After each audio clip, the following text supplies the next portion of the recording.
Hello बच्चों, तो आप लोग कैसे हैं? आशा करता हूँ कि आप लोग अच्छे होंगे। ठीक, तो आइए बात करते हैं। पिछले क्लास में हम लोग बात किए थे कि दो या दो से अधिक, यानी कि हम लोग बात किए थे द्रव्य विलयनों के वाष्प दाब के बारे में अध्ययन किया था, जहाँ पर हम लोग देखे थे कि जब दो या दो से अधिक द्रव्यों को एक साथ मिश्रित करेंगे तो उसका कुल वाष्प दाब क्या होगा। ठीक है, यहाँ तक हम लोग पढ़े हुए थे। ठीक है, जिसमें एक द्रव्य ए लिया गया था और दूसरे द्रव्य को बी लिया गया था। ठीक है, द्रव्य ए का शुद्ध वाष्प दाब था पी नॉट ए, जबकि द्रव्य बी का शुद्ध वाष्प दाब पी नॉट बी लिया गया था। ठीक है, नो प्रॉब्लम। और वहाँ पर हम लोग क्या किए थे, दोनों ही द्रव्यों को मिला करके एक विलयन ज्ञात किए थे और उसका टोटल प्रेशर निकाले थे। यानी कि टोटल प्रेशर जो निकाले थे वो आया था P total equal to P A plus P B. ये हम लोग देखे हुए थे। ठीक है, साथ में हम लोग राउल्ट के नियम के अनुसार ये भी देखे थे। ठीक है, तो यहाँ पर क्या हो गया, पी टोटल इक्वल टू क्या हो गया, P A plus P B. Clear, यहाँ तक हम लोग देख चुके थे। उसके बाद राउल्ट के नियम के अनुसार हम लोग ये भी देखे थे कि पी टोटल किसके बराबर हो जाएगा, यहाँ पर पी ए इक्वल टू हो जाएगा P nought A X A और पी बी इक्वल टू हो जाता है P nought B X B. मेरी बात समझ में आ गया? तो यहाँ पर यही सुधार करके हम क्या लिख दिए हैं, पी टोटल इक्वल टू क्या हो गया है, P nought A X A plus P nought B X B. ठीक है, अब क्या करते हैं कि पी ए और पी बी तथा एक्स ए और एक्स बी के मध्य हम क्या किए हैं, ग्राफ कीजिए यहाँ पर। ठीक है, यहाँ पर देखिए, यहाँ पर एक्स ए यानी ए का जो मूल अंश है वो क्या है, 1 है, और वहीं बी का मूल अंश कितना है, 0 है। यहाँ स्टार्टिंग पॉइंट पर इसका मतलब यहाँ पर शुद्ध सिर्फ ए का ही मूलांश 1 है, बी नहीं है। तो यहाँ पर जो आपका प्रेशर लिखा गया है इस पॉइंट पर देखिए, इस पॉइंट पर वो पी नॉट ए लिखा गया है, देख लीजिए लिखा हुआ है।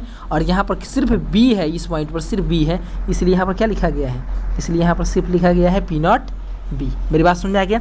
जब दोनों को मिला देते हैं, जब दोनों को मिलाएंगे तो प्रेशर जो टोटल आएगा वो ए के और बी के क्या आएगा, बीचों बीच आएगा। यहाँ पर ग्राफ देखिए दिखाया हुआ है, प्रेशर क्या आएगा, पी टोटल जो आया है ये दोनों की इस पॉइंट और इस पॉइंट दोनों के क्या है, बीच में है। मेरी बात समझ में आ गया? ठीक है, तो एक काम कीजिए, इसको नोट कर लीजिए, आगे बढ़ते हैं।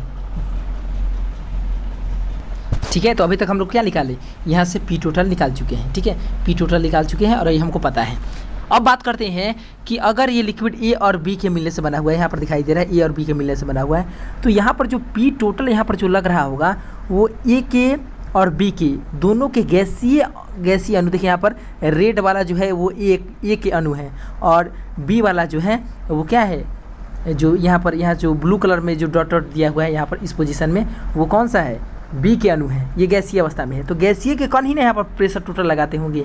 तो मान लेते हैं कि वाष्प अवस्था में, यहाँ पर जो वाष्प अवस्था में यहाँ पर जो गैस है, ठीक है, वाष्प अवस्था वाला ही ना वेपर प्रेशर, यही ना वेपर है, यही ना गैस है और यही ना प्रेशर लगाएगा ऊपर। ठीक है, तो वाष्प अवस्था में मैं बात कर रहा हूँ यहाँ पर, वाष्प अवस्था में ए का जो मूल अंश है उसको क्या मान लिए, वाई ए, और तथा यहाँ पर लिखा हुआ तथा बी का जो मूल अंश है वो कितना है, वाई बी है। ठीक है, मेरी बात समझ में आ गया? गैसीय अवस्था में, वाष्प अवस्था में ए का जो यहाँ पर की बात कर रहा हूँ, वाष्प अवस्था में ए का जो मूल अंश है वाई ए है और बी का जो मूल अंश है वो क्या है, वाई बी है। क्लियर? ठीक है, और ये जो एक्स ए और एक्स बी लिखे हैं ये द्रव अवस्था में है, लिक्विड फेज में यहाँ पर। मेरी बात समझ में आ गया? ठीक है, तो आइए अगर आगे बात करते हैं डाल्टन लॉ पार्शियल प्रेशर, जिसको आप क्लास 11th के चैप्टर नंबर 5 में गैसेस स्टेट में पढ़े हैं। ठीक है, तो आइए बात करते हैं कि डाल्टन साहब ने क्या कहा था। ठीक है, तो आइए हम बात करते हैं डाल्टन के नियम के अनुसार बात करते हैं। ठीक है, तो डाल्टन के आंशिक दाब के नियम के अनुसार बात किया जाए तो किसी एक गैस के द्वारा जो आरोपित दाब होगा उस मिश्रण में, गैसों के मिश्रण में, जो ऊपर जो आपका गैस बना हुआ है ए और बी, तो एक मिश्रण के द्वारा एक वाष्प के द्वारा आरोपित जो दाब है, जैसे यहाँ पी ए है, तो वाष्प दाब जो होगा वो उसके मूल अंश के समानुपाती होगा, जैसे कि वाई ए के क्या होगा, समानुपाती होगा। मेरी बात समझ में आ गया? यानी पी ए इक्वल टू हो जाएगा Y A into P total और पी बी इक्वल टू हो जाएगा क्या, Y B into P total. मेरी बात समझ में आ गया? कोई दिक्कत है यहाँ तक? नहीं है। तो आशा करता हूँ यहाँ पर आपको समझ में आ गया होगा। ये आपका क्लास 11 से लिया गया है। ठीक है, चलिए आगे बात करें। चलिए आगे बात करते हैं नेक्स्ट। चलिए तो अब बात करते हैं, एक चीज़ आप लोग नोटिस किए होंगे कि जो राउल्ट का जो नियम है वो एक तरह से हेनरी का ही नियम है। हम ऐसा कह सकते हैं कि राउल्ट का जो नियम है वो क्या है, हेनरी का ही नियम है, उसमें थोड़ा सा चेंजिंग किया गया है, थोड़ा सा क्या है बदलाव है। देखिए हम यहाँ पर बताते हैं कि कैसे वो एक दूसरे के समान है, ठीक है, हल्का सा उसमें चेंजिंग है, ठीक है। इसलिए राउल्ट का जो नियम है कहा जाता है कि वो हेनरी के नियम का एक क्या है, विशेष स्थिति है, ठीक है। तो ये टॉपिक नेम हुआ, इसको टॉपिक स्टार लगा कर टॉपिक नेम लिख दीजिएगा। और ये आपके लिए VBI है, ये बहुत ज़्यादा इंपॉर्टेंट क्वेश्चन है, ये आपके बिहार बोर्ड में के एग्ज़ाम में ये क्वेश्चन पूछ भी चुका है कि राउल्ट का जो नियम है वो हेनरी के नियम का एक विशेष स्थिति है कैसे, ठीक है। तो आइए बात करते हैं कि कैसे हम कह सकते हैं कि राउल्ट का नियम एक हेनरी के नियम का विशेष स्थिति है, ठीक है, ठीक है। तो अगर हम बात करते हैं हेनरी के नियम, तो हेनरी के नियम में हम लोग पढ़े, याद कीजिए, P = KH × X था, याद है, X गैस, वही X है ना, मोलन्स है ना जी, ठीक है। वही हम बात करते हैं राउल्ट के नियम से। तो राउल्ट के नियम को हम बाद में पढ़े P = PX, यानी यहाँ पर हम लोग देखें तो सिर्फ ये P का P ठीक है, ये P ठीक है, X का X ठीक है, सिर्फ अंतर कहाँ है, सिर्फ अंतर है कि H और P0, इसमें और इसमें अंतर है। अगर ये दोनों अगर किसी तरह अगर बराबर हो जाए, कि H बराबर अगर हो जाए P0 A के, तो तुम कह सकते हो कि राउल्ट का जो नियम है वो हेनरी का ही नियम है, ठीक है।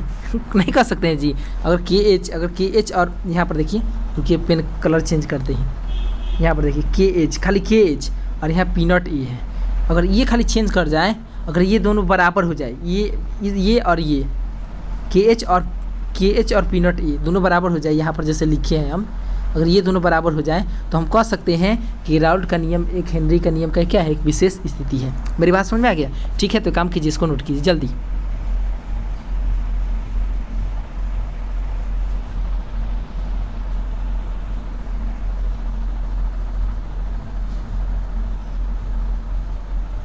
ओके, नोट कर लो, ना हो तो वीडियो को रोक करके नोट कर लेना। कर लिए, ठीक है। तो आगे बढ़ते हैं। अब यहाँ पर लिखते हैं यदि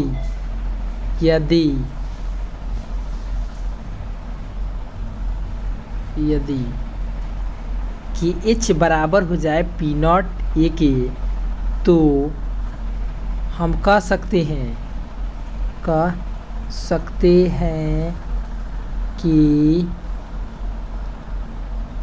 कि राउल्ट का नियम